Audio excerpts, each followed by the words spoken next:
So you might be in a situation where for some reason your iPhone brightness is not working that well. Now what does this mean? Well, this may mean that either your brightness is automatically going down and up and it's just always down, or you change the brightness and it's not working.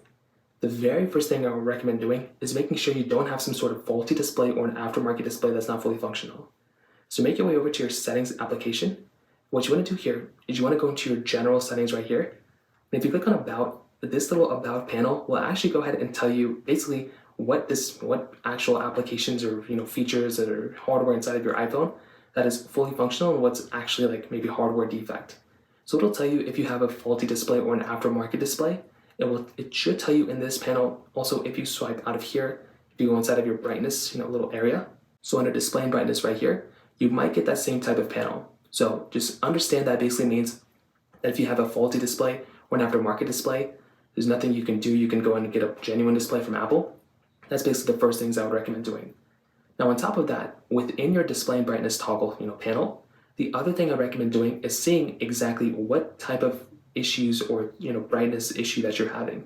If your display brightness at the top right when you swipe down from the control center isn't working, you can always try going through and changing your brightness within this panel.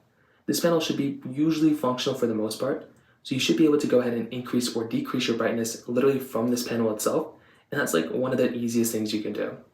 On top of that, if your display brightness is like automatically going up or down and you don't want it to, you can do this and fix this within your accessibility settings. So go inside of accessibility right there.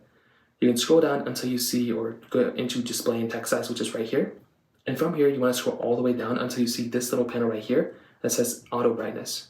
Toggle auto brightness off, and literally for a bunch of people, that will probably end up fixing the problem too.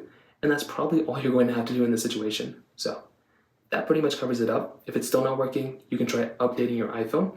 So go into general, click on software update, update your iPhone, and that might end up fixing the problem too. So that pretty much covers it up. If you have any other thoughts or questions, let me know in the comment section below. Hit the like button, that would mean so much, but definitely hit that subscribe button. More importantly than everything else, I love every single one of you guys. Hopefully I'll catch you guys in the next video. Peace out.